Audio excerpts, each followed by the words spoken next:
Salut à tous, Steve Savio en direct de Neo CSDI, c'est pas vrai, je suis chez moi. Vous avez vu, il y a un nouveau truc, regardez, j'ai un bonsaï. Hop là, acheté ce week-end, il est très très joli. Et j'ai quelque chose d'encore plus joli en la personne de Julien Chérita. Comment vas-tu, Julien? Salut Steve, ben ça va pas mal, écoute, impatient de parler du sujet. Le sujet qui sera aujourd'hui Le sujet, TypeScript, Tips and Tricks. J'adore voilà. ce titre, c'est toi qui l'as trouvé, c'est génial. Ça faisait un moment qu'on t'avait pas vu, dis donc, dans le 1330. Ben, Ouais. vacances, Ah ben beaucoup voilà. occupé, beaucoup de travail, Le mec a des il y vacances, a c'est normal que ça suit. oui, oui, oui, et aussi beaucoup de travail, il y a Oui. pas mal de complexité à gérer sur des SI, Ouais. complexes. Donc voilà, Eh bien, très on bien. travaille beaucoup. D'ailleurs, tiens, pour Pluralsight, tant que j'y pense, je t'ai enlevé la licence là parce qu'il y avait quelqu'un qui en avait besoin, donc on en reparlera. Voilà. Hop là, petit truc On en qu'on devait se reparlera. dire. Exactement. Pluralsight, c'est un Donc, bon site, hein, si vous voulez apprendre des choses sur, C# ouais, on est en train TypeScript d'ailleurs, de hein. le tester fortement avec NeoSSD. Attention, j'ai toussé. Voilà, vous aviez été prévenus. Et on va certainement aller plus loin avec eux. Qu'est-ce que tu bois dans ton verre d'eau? De l'eau?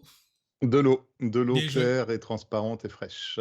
Excellent. Est-ce que tu veux Alors, nous je sais que tu parler? peux pas Oui. vérifier l'indice de réfraction pour savoir si c'est vraiment de l'eau, mais c'est de Ouais. l'eau. Ni même la densité. Voilà. Et voilà. Et donc, le chat nous dit, bien sûr, avec un air goguenard.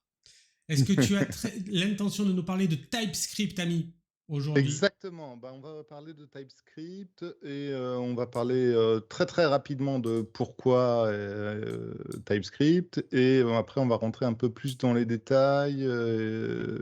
Vaut mieux connaître un petit peu TypeScript pour rentrer dans la présentation.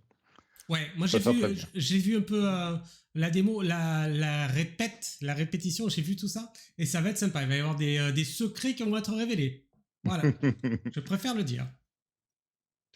Alors, petit chapitre 0, donc TypeScript, c'est quoi? Pourquoi? Qu'est-ce qui nous intéresse là-dedans? Je pense qu'il y a encore... Alors, ça s'est beaucoup développé, Mhm. plus dans le monde, grâce à Angular, qui a adopté ça par défaut, et moins dans le reste du monde JavaScript front-end.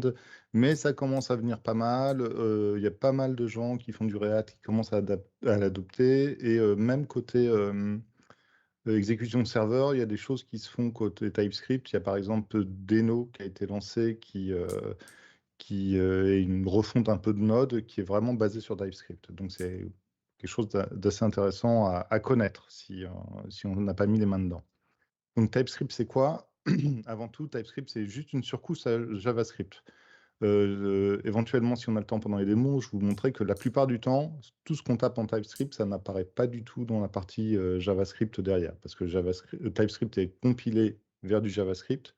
Tout ce qui ressemble à du JavaScript, ça apparaît vraiment, ça se transforme en JavaScript. Tout ce qui est spécifique à TypeScript, ça disparaît, ça s'efface, ça sert juste à nous aider.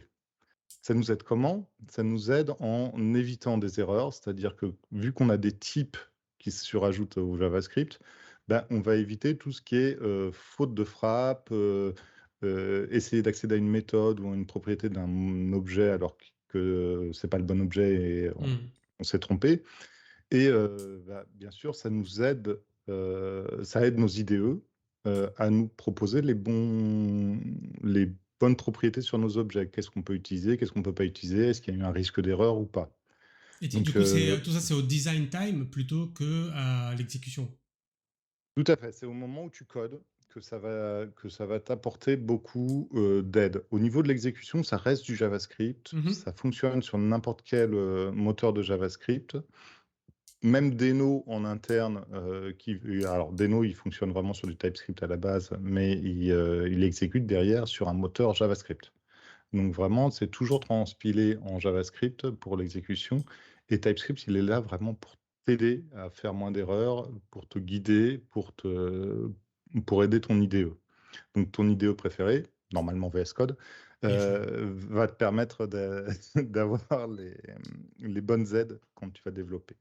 Là, je vais utiliser bah, justement Monaco qui est la base de VS Code dans les démos. Vous allez voir, c'est assez sympa.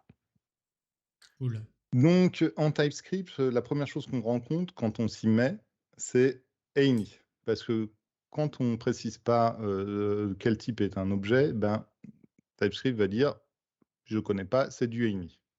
Donc, en TypeScript, on a des annotations de type sur les objets. Donc, on va dire, par exemple, ma variable A, elle est typée any, donc n'importe quelle valeur. Je peux mettre n'importe quoi dedans. Là, je mets 1 parce que j'ai décidé, mais ça pourrait être n'importe quoi. Pareil, je mets B, je mets any.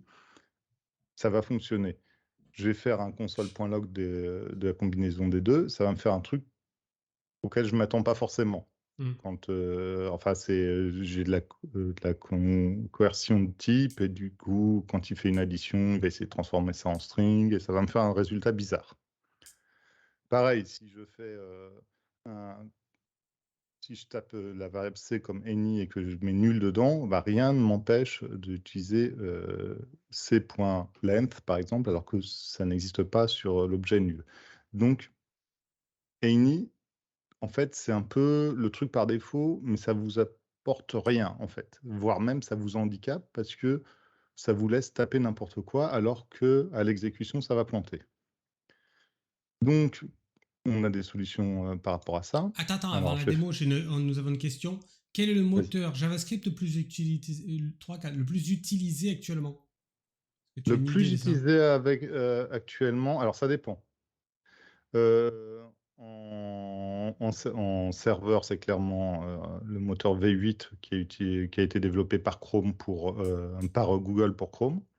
C'est parce que c'est la base de Node. Et après, côté client, ben, Chrome se taille la part du lion, donc V8 encore, mais il y a aussi un moteur qui est concurrent, qui est celui de Apple. Alors, je ne me souviens plus le nom, mais qui a des fonctionnalités à peu près équivalentes. Il n'y aura pas de gros changements au niveau de l'exécution du code JavaScript derrière. Revenons à notre any. Any, c'est le mal, voilà. on a dit. Any, c'est le mal. Donc, en fait, qu'est-ce qui se passe? Imaginons que... Ah, je ne sais pas pourquoi, je n'ai pas le focus, voilà, ça serait mieux. Imaginons que j'ai une fonction any plus any, enfin, une fonction add qui prend 2 any et qui renvoie a plus b. Et bien derrière, le compilateur, il ne saura pas ce que tu vas faire avec. Pour lui, tout sera any, tu feras ce que tu veux avec, ça fera n'importe quoi. Ce que tu vas pouvoir faire, bon là, j'en profite pour démontrer une autre fonctionnalité, c'est la surcharge d'opérateurs. C'est-à-dire que tu vas pouvoir dire, mais en fait, ma fonction add, elle prend un number et elle renvoie un number. Et du coup, ben, lui, il va savoir que ton truc est typé comme un number. Et si je l'utilise autrement, bah, il va me faire une erreur parce qu'il va dire bah, attends, moi je m'attendais à avoir un number, tu m'envoies un string. Bah, tu peux ajouter une surcharge à ta fonction parce que tu sais que tu peux additionner des strings aussi, pas que des numbers. Donc tu peux lui dire je vais aussi autoriser de passer des strings. Et là, bah, TypeScript il va voir que c'est bien une addition de 2 strings et que ça renvoie un string. Donc je peux concaténer une string derrière. Et le résultat, ça sera bien un string.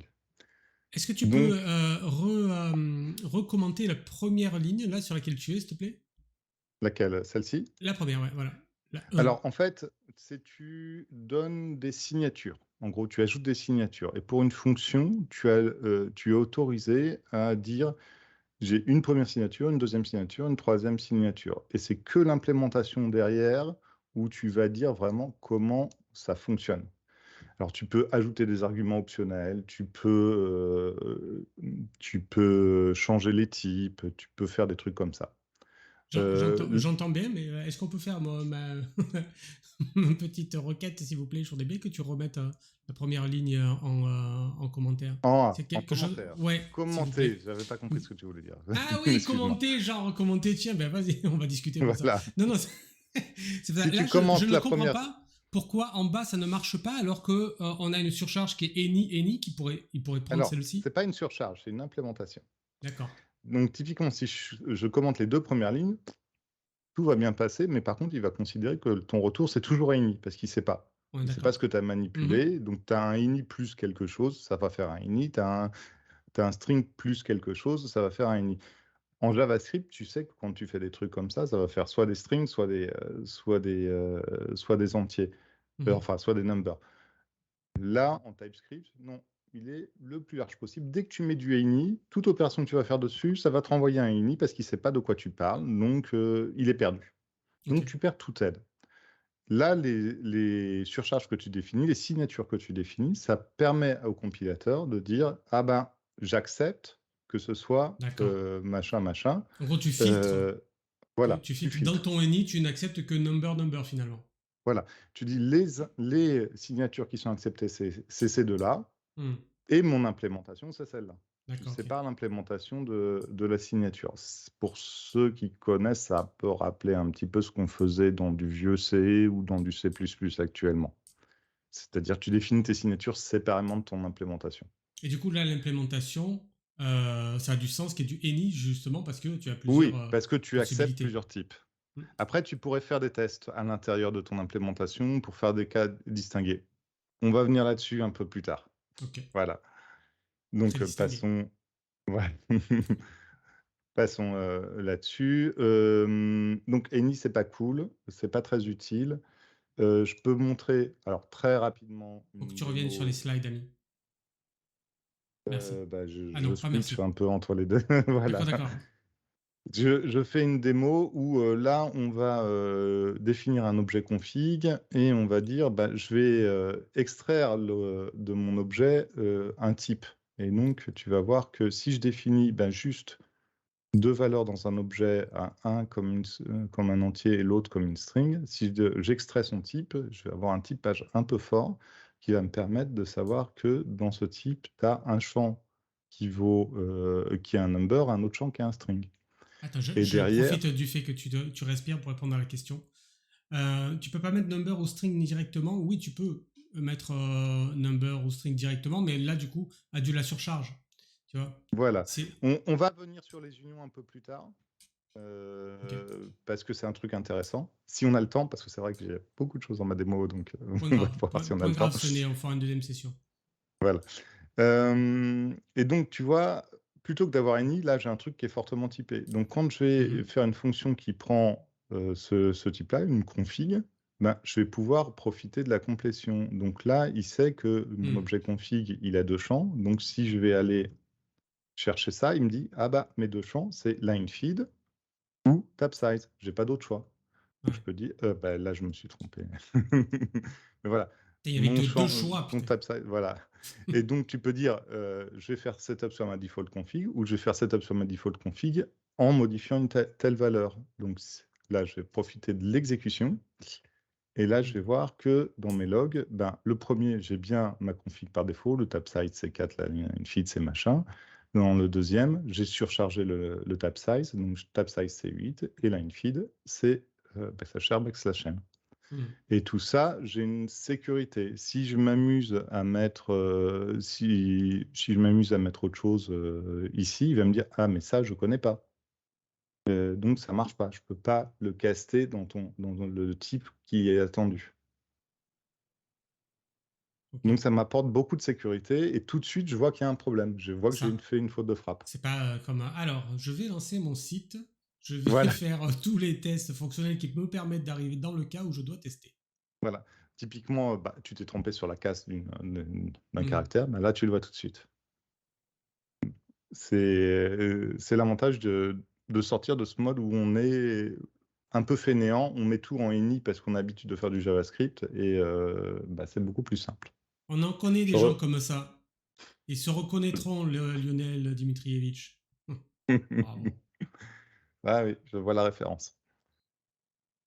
Après, on a un autre truc pour remplacer ini quand on ne sait vraiment pas ce qui nous arrive dessus, c'est unknown. Donc unknown, ça va être un peu la même chose que ini, sauf que il va pas te laisser faire des choses dessus. Il va te dire, mais si tu veux utiliser ton objet, bah, il faut que tu me dises ce que c'est. Donc, ce qui peut arriver, par exemple, c'est que tu interroges une API et tu as deux objets possibles qui t'arrivent. Je sais pas, tu as peut-être un chien ou peut-être un chat. Et tu vas pas avoir les mêmes propriétés dessus. Donc, par sécurité, tu mets unknown. Et après, dans ton code, tu vas faire des tests pour savoir dans quel cas tu te retrouves. Et comme ça, TypeScript, il t'impose, tant que tu sais pas c'est quoi le type, tu peux rien faire dessus. Donc, si on va voir un petit peu... Alors, il y a un problème sur mon lien de démo, donc je ne vais pas pouvoir vous le montrer. Mais en gros, désolé. C'est pas grave, on a d'autres cas où on montrera des trucs un peu équivalents. Mais en gros, Ok. tu vas dire, ma fonction, elle reçoit un unknown. Je vais tester, ben, si j'ai tel champ, je peux considérer que c'est un chien. Si j'ai tel champ, je peux considérer que c'est un chat. Et faire mes trucs derrière. Et TypeScript, il va t'apporter la sécurité que bah, tant que tu n'as pas testé, tu vas pas faire de bêtises. C'est pas Et comme Amy quand où tu tu peux dis faire tout ce que tu veux. que tu le considères comme tel type ou tel type, c'est-à-dire que tu le recastes dans le type, c'est ça? Tu Tu vas... vas le... Alors, on va voir plus loin. Tu peux utiliser des méthodes, tu peux utiliser des définitions de type, tu peux faire des castes, effectivement. Ça dépend un peu de ton cas. Ok. On verra le cas. Je suis un peu surpris que Ok. le lien ne fonctionne Mais pas. oui, Bon, regardons le lien, non? Pas non. Désolé. Il avait l'air bien ce lien. Je regarderai ça plus tard. Euh, Après, on a Never. Never, c'est un truc un peu particulier qui est un peu récent. Enfin, un peu récent, ça doit dater de quelques versions de TypeScript quand même. C'est un truc qui te dit, eh ben, je dois jamais passer par là. Si je suis passé par là, c'est que j'ai mal codé mon truc. Hmm. Donc, typiquement, tu peux définir une fonction que tu es sûr que tu vas jamais appeler. Tu lui passes un argument never. Si tu l'appelles, bah, il va râler. Il va dire pourquoi tu as appelé ça. Moi, je m'attendais à que ce soit jamais appelé. Mhm. Évidemment, tu n'as pas que ça comme usage. Des petites démos. Vas-y. Après la démo, j'aurai une question. Je t'en prie. Là, je vais définir un type, une fonction qui est jamais appelée.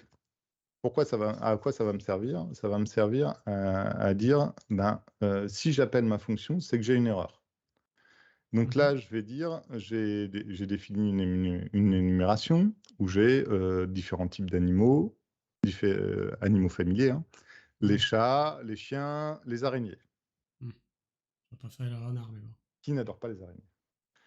Ah, j'ai oublié de définir les araignées. Donc, qu'est-ce qui se C'est la passe? merde, ça. Ben, je définis une fonction test qui va dire, ben, si c'est un chat, je fais miaou. Si c'est un chien, je fais waf. Ce sera mieux.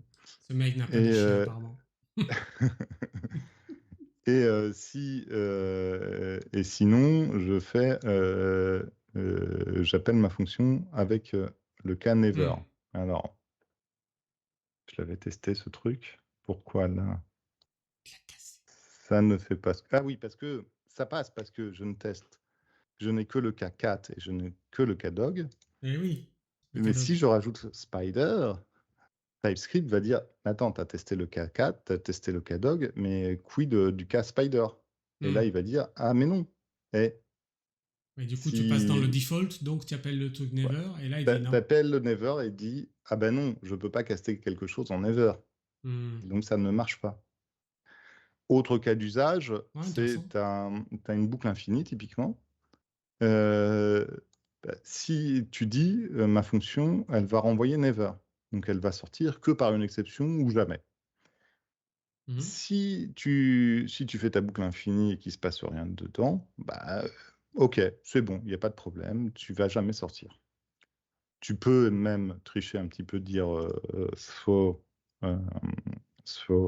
new error. Alors, ça fait un peu longtemps que je n'ai pas fait ça.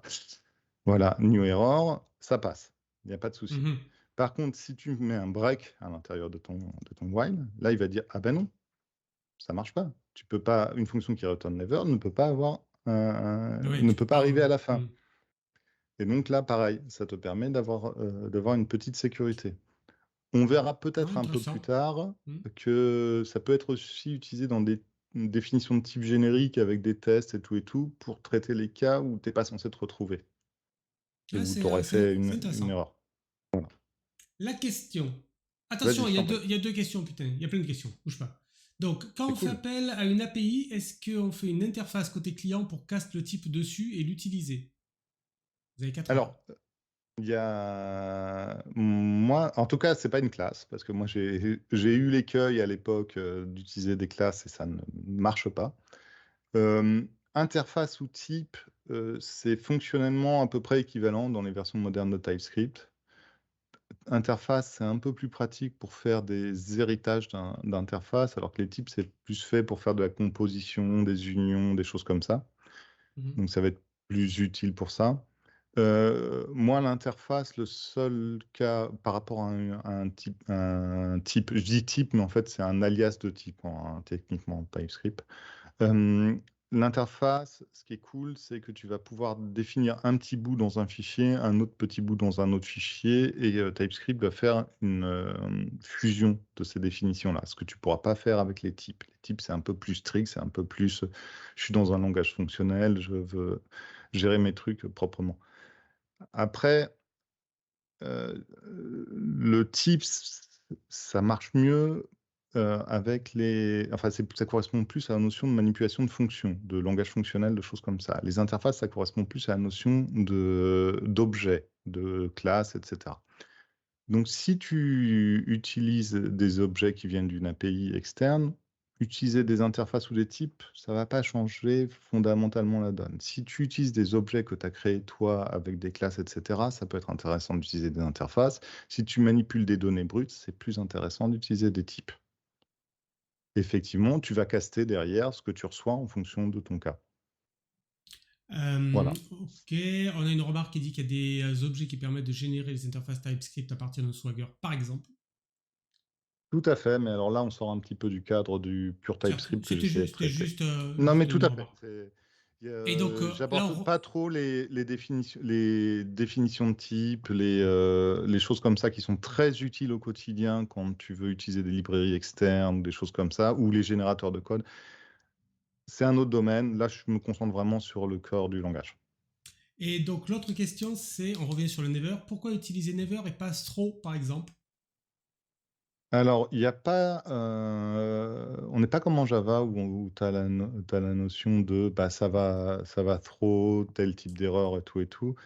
Là, Never, c'est plus dans l'idée, ben, tu n'es pas censé passer par là. Et effectivement, ils ont décidé de laisser la gestion d'exception à côté. Throw, moi, je l'ai jamais utilisé. Je suis pas sûr que ça existe ou si ça existe. Vraiment, je l'ai jamais utilisé, donc je saurais pas dire. Pas de C'est souci. pas, c'est pas très pratiqué, j'ai l'impression. Et oui, alors, Voilà. on n'est pas dans la praticité là.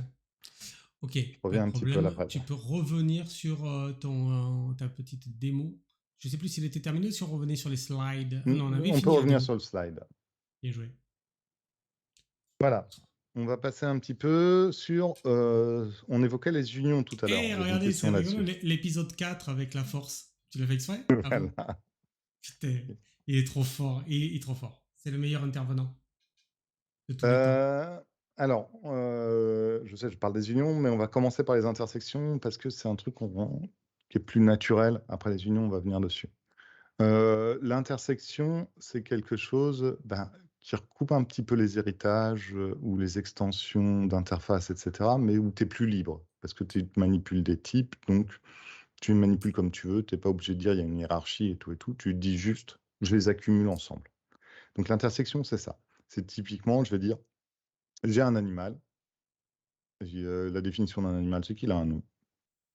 La D'accord. définition d'un truc qui a des jambes, c'est qu'il a un nombre de jambes. Un chien, bah, ça fait partie des animaux qui ont des jambes et dont, et on précise, son espèce, c'est un chien. J'aurais pu dire les espèces font partie de l'animal. J'ai décidé ici de ne pas le faire. Ça dépend un peu de ta modélisation. Donc voilà, tu Tu m'aurais définis mis ton... cheval à la place de chien, j'aurais été d'accord avec tout ce que tu as dit.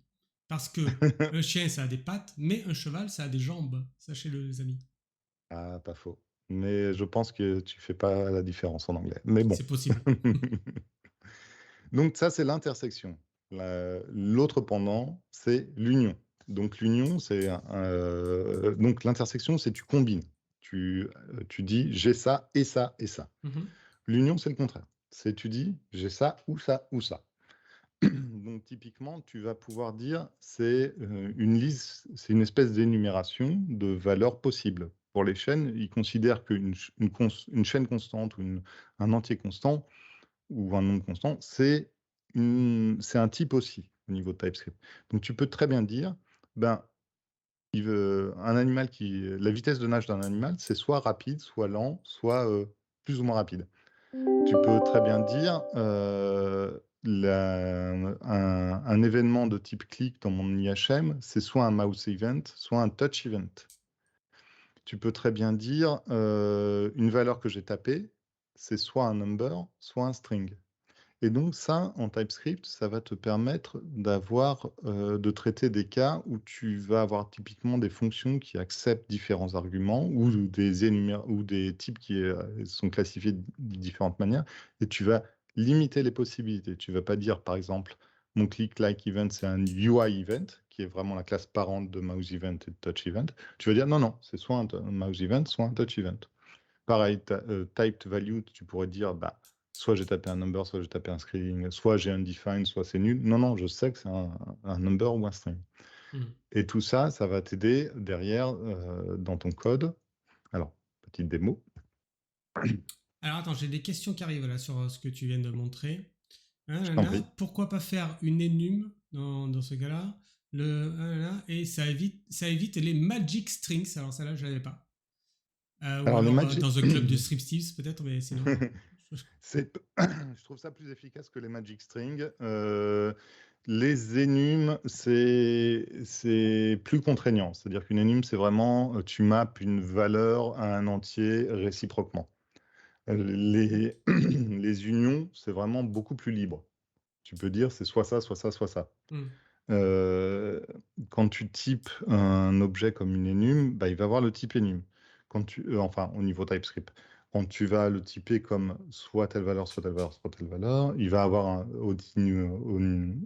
ça va être un string, mais qui est restreint à ces valeurs-là.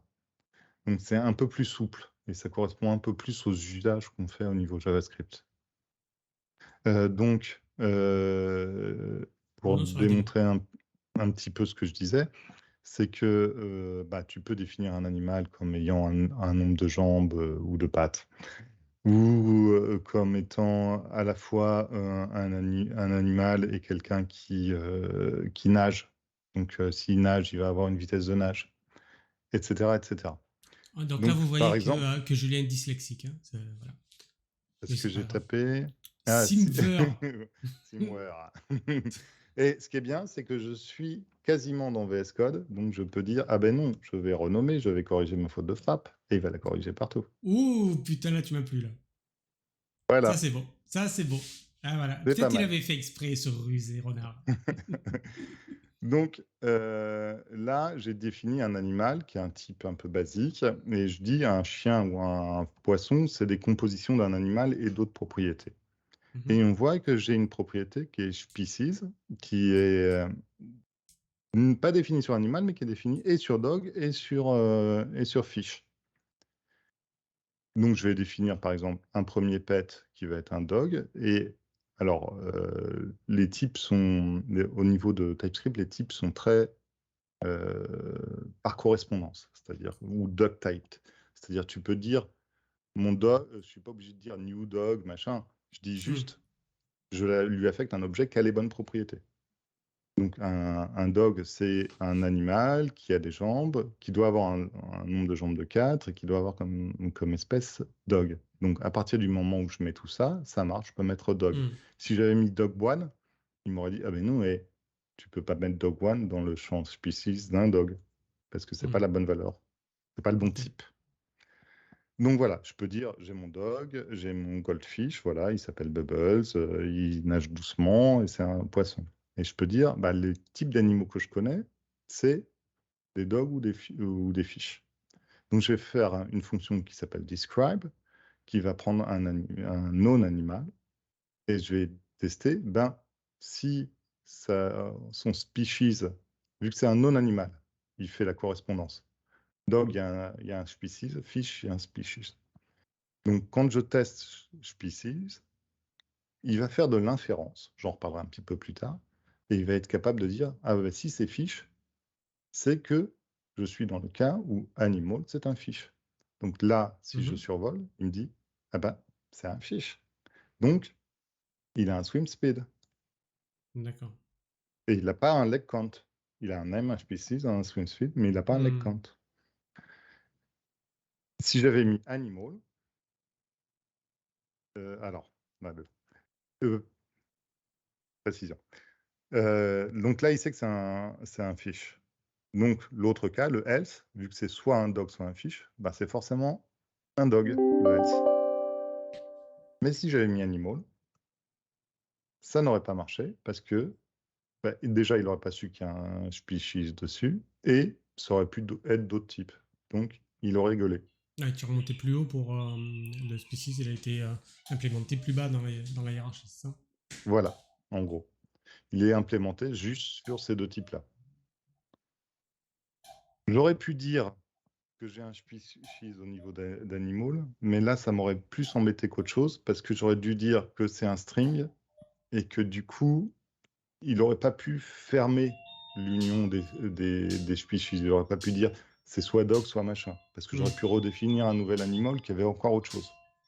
Donc, j'ai pas fait ça. Je l'ai défini plus bas et j'ai dit que j'acceptais que des non-animals. On va voir un peu plus loin, si tout va bien, des cas où je montre qu'on peut faire autrement pour tester les types des objets. J'imagine que là, tu vas revenir sur les slides. Exactement. Eh bien, je vais te dire que nous venons d'entendre le coucou et qu'à partir de Déjà. maintenant, tout ce que nous allons pas voir, ce sera pour une prochaine session. Alors, je finis juste mon Finis chapitre, juste du avec coup. ton chapitre. Donc, comme je te disais, TypeScript, des fois, trouver quel type c'est pas évident. Si j'avais dit c'est un animal, mais c'était pas juste c'est un chien ou un poisson, il aurait été bien emmerdé pour dire, pour tester, est-ce que c'est un chien ou est-ce que c'est un poisson ou est-ce que c'est autre chose. Donc, tu as la possibilité de définir des fonctions qui vont te dire si l'argument est tel ou tel type. Donc là, je définis une fonction qui dit si un animal, cet animal, est-ce que c'est un chien? Ça va me renvoyer animal is dog, si c'est un chien. Et pour savoir si c'est un chien, bah, je vais tester s'il a un champ qui s'appelle race, breed. Donc, est-ce que c'est la bonne démo? Oui, c'est la bonne démo. Yes, c'est la Donc bonne démo. là, j'ai On a le droit. rajouté la race de mon chien et je vais définir deux fonctions. Une fonction isFish. Donc je dis mon animal, c'est un fish s'il a un champ qui s'appelle swimSpeed. Et je dis mon chien, c'est un dog s'il a un champ qui s'appelle breed. Et du coup, ma fonction describe de animal, je peux la compléter parce que je lui dis c'est un animal. Dans mon premier cas, je vais dire bah, si isFish, donc il va savoir si c'est un fish ou pas. S'il rentre dans la boucle, c'est que c'est un fish. Pareil, else if isDog. Vu que la fonction, elle te renvoie animal isDog, il va savoir que le paramètre est un dog. Par contre, du coup, je suis obligé de gérer le else parce que je peux rentrer dans des cas où c'est ni l'un ni l'autre parce que je ne limite pas aux non-animals. Mais tu aurais pu utiliser un never dans ce cas-là pour ton dog. J'aurais pu utiliser un never, mais là, c'était plus compliqué, j'avoue. Ah bah oui. Non, mais je veux dire, pour le dernier le else. never ne fonctionne pas au runtime. Le never, c'est vraiment pour la compilation. Donc, tu peux l'utiliser, mais c'est plus compliqué. Voilà. Effectivement, tu aurais pu dire, j'appelle une fonction qui prend un never et si je l'appelle, si c'est tu que c'est passes pas dans bon. ce cas-là, du coup, C'est que c'est pas bon. Voilà. Très bien. Du coup, on va s'arrêter là, mais j'avais plein de choses encore à vous raconter. Mais ça tombe bien, on aura un prochain épisode de Julien Chérita. S'il est trop fort ce Julien Chérita, vous avez vu ça? Il nous bait là, il nous donne des trucs. Ah, j'avais encore des trucs encore mieux. C'était tellement super. Alors, je passe rapidement. Voilà. Pour ceux qui sont curieux, qui veulent commencer à regarder déjà dès à présent, voici une petite slide avec quelques liens. Deux petites vidéos de Matt Pocock qui m'ont beaucoup inspiré pour cette formation, pour cette présentation. Et après, des exercices de TypeScript pour ceux qui veulent vraiment s'y mettre et un peu de documentation de bibliothèque utilitaire sur la droite de l'écran. Voilà. C'est très très cool. Merci beaucoup. Au plaisir de vous retrouver bientôt. Oui, t'inquiète, ça va arriver. Alors attention, prochain épisode du 1330, la semaine prochaine. Que sera-ce? Que sera-ce? Eh bien, ce sera Azure AD B2C avec un nouvel intervenant en la personne de Eitem Nouari et ça va être dingue. Après, nous aurons Kevin Ansar qui reviendra de comment on va dire, sa profusion de vacances avec un... Mais oui, le mec est tout le temps en vacances. Avec un nouveau sujet. Et ensuite, nous aurons du Lionel Dimitrievich sur démystifier les opérateurs RxJS, que je sais même pas ce que c'est, dis donc. Le truc de Oui, c'est dingue. intéressant. Ben, en fait, RxJS, tu t'en sers beaucoup, notamment avec TypeScript, en Mhm. Angular, donc c'est très utile de connaître tout ça. Ça va être cool. Merci à tous d'avoir été avec nous sur le chat. Merci beaucoup. Et on vous dit à la semaine prochaine. Et voilà.